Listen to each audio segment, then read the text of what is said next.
In this one, we are going to be taking a look at base plugins. Plugins are really useful for WordPress websites, as what they essentially allow you to do is extend the functionality of your website by leveraging a tool, pretty much a tool you add onto your website and just plug it in, hence the name plugin, and these allow you to do some really cool things. So what I want to run you through is the best plugins that I recommend you install to ensure your website is as solid as possible. So what is the first plugin? The first plugin is a plugin called WordFence.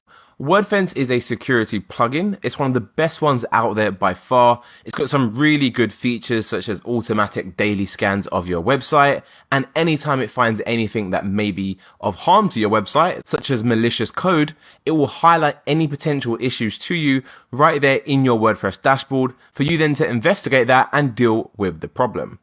WordFence has some really good features to help prevent bots and hackers from breaking into your website, which, believe me, happens way more than people actually realize.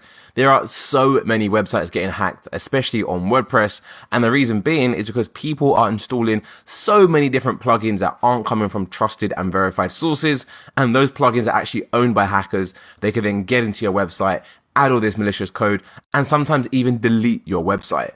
Let's head over to my WordPress dashboard and I'll show you exactly how it works. So once you have the plugin installed, you should see it on the left menu right here, WordFence.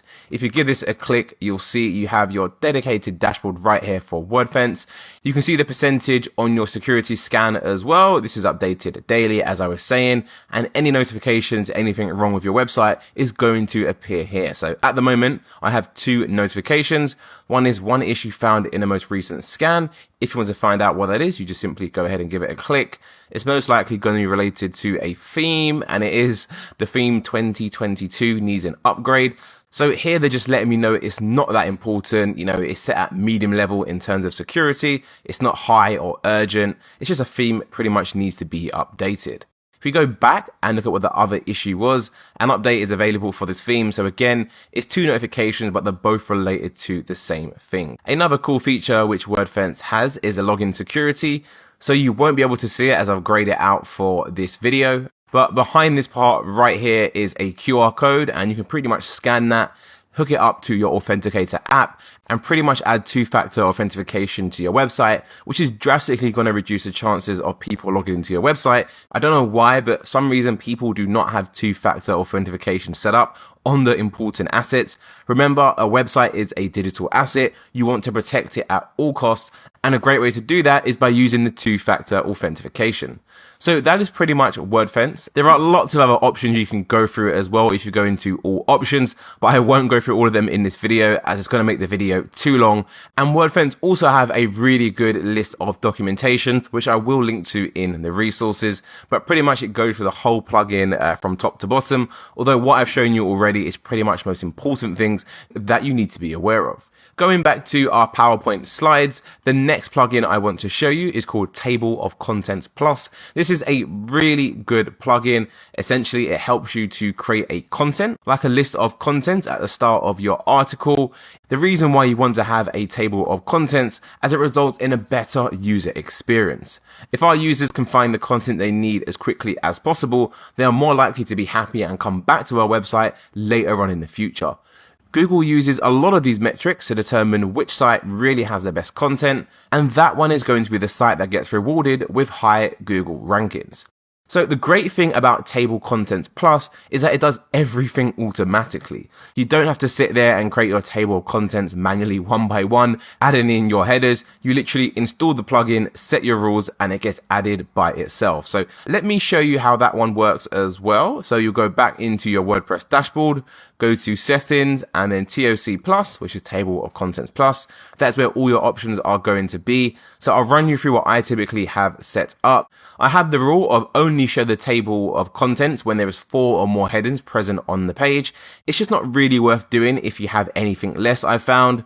I also make sure I have both post and page included. By default, it's only going to be page, so definitely go ahead and make sure you include post. That way you'll get all of these showing on your blog posts.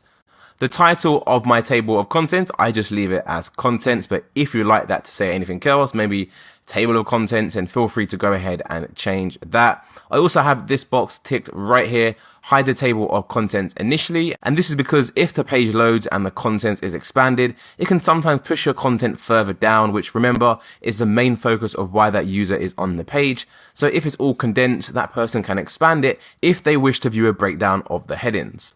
The other thing I like to do as well is enable this feature right here, smooth scroll. So whenever you click on an item in the menu, instead of it just quickly jump into it like something really harsh like that, it will have a smooth scroll and take you to where you've clicked. So it's a nice little feature. And then finally, we have presentation. So this is obviously comes down to personal preference. I typically just go for white, as the majority of my websites are white. And to me, it just looks very clean. Although I do know a lot of people also go for gray, which is actually the default. But that is the table of contents. And just for reference, this is how it looks. I just created a quick dummy page. I put in 4 different headers because remember, 4 was what we used as the rule. And you can see it's added this little content section right here automatically. And I can click show to expand it. And it will list out all of my headings, which in this instance, I've just gone for test, test, test, and test. But you get the idea here. It's a really cool plugin.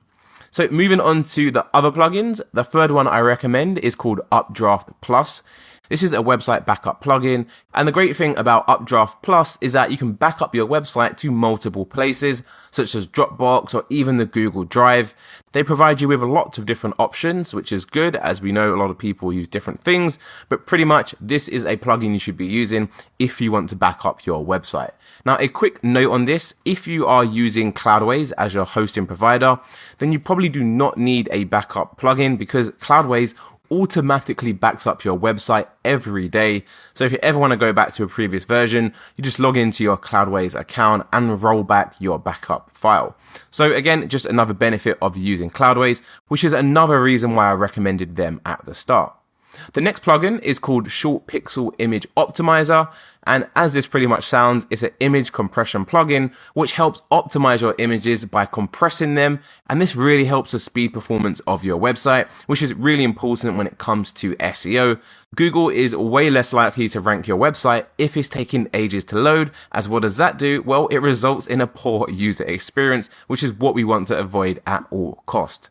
Just a note on Short Pixel Image Optimizer, make sure you back up your website first before installing and activating the plugin, as sometimes in rare cases, it can cause some issues to your website. The next plugin I recommend you have is probably one of the most important ones out there, which is Yoast SEO. So Yoast SEO is an SEO plugin. It is pretty much the SEO plugin of choice for me since I've started my whole SEO journey pretty much 8 or 9 years ago now. And what Yoast does is it helps you optimize your pages for higher visibility in Google. And as you can see from the image, there's over 5 million active installations. It's rated 5 stars by over 27,000 people. It's a really, really good plugin. It has a built-in sitemap feature as well, which is great, as you're about to find out later on in the course. So Yoast is my SEO plugin of choice. Now, just to clarify, an alternative solution to Yoast is a plugin called Rank Math, which is pretty much exactly the same as Yoast. I do know a lot of people prefer Rank Math to Yoast, but they pretty much do exactly the same thing. So it all comes down to personal preference. If you would rather use Rank Math, then that's not a problem whatsoever. Use what you are most comfortable with. I've been using Yoast for my whole SEO career. I've never had an issue ranking websites, so I just continue to use it. I guess you could say I'm kind of stuck in my ways. However, if a website ranks, it ranks. That is all I care about. The next plugin is called Breeze. Breeze is a website speed plugin, and what it does is it helps you make your site load faster. It does that in 2 different ways, which is number 1, it reduces bloated code by minifying your JavaScript and CSS, and it also has a built-in cache feature, which makes your website faster as well. Now, just a note on Breeze is that it works best with websites that are hosted on Cloudways. If you look at the image, you can see it's actually built by the team at Cloudways. So it's a really good fit if you are using Cloudways hosting. If you are, by the way, when you actually install your website, Breeze is going to be installed automatically and it's already going to be configured for pretty much optimal use. The great thing about Cloudways as well is that all the servers are typically really fast, so you shouldn't really have any speed issues if you're using Cloudways and have Breeze installed. However, if you are not using Cloudways for your hosting, then another great solution you can use is Auto Optimize. This is again a website speed plugin. It helps you make your site load faster, and it does this by reducing the bloated code. So this one doesn't have a built-in cache feature. So if you want to get the cache benefit as well and also make your website even more faster, you'll need to get another plugin in addition to that, which is called W3 Total Cache. It did initially used to be a dedicated cache plugin with the main focus of making your website faster, but they have expanded the features of the plugin and they now also offer the same process of minifying some of your files as well. However, you do that in the previous plugin, Auto Optimize, so make sure you don't go ahead and use this plugin to do that as well, as if you end up using two different tools to minify your JavaScript and CSS files, you can do a lot of damage to your website and actually even break it. So do be very careful with this, but pretty much it has a built-in cache feature, which is the main focus of what you should be using it for. I just wanted to add a quick note before I end this video. If all of this sounds a little bit confusing, caching, minifying JavaScript, CSS, that's because it is a very messy part of website speed optimization. If you don't have any experience with that, I highly recommend you just install them. Go for the basics and don't really play around with the options whatsoever, as I know so many people that have broken their websites. If you do get into any troubles and you do want some additional help, then I highly recommend that you hire a dedicated website speed optimization person, and they can get everything set up for you as it should be, as it's going to vary based on what hosting solution you are using. But 9 times out of 10, you're pretty much going to install these plugins, activate them, set them up, and have no issues whatsoever. Just a small percentage of people may run into problems. So I just wanted to be upfront and transparent about that from the start. As like I said, it all depends on what hosting solution you are using. So that is it for this video. I hope you enjoyed it. Now it's over to you to go ahead and get these plugins installed on your site.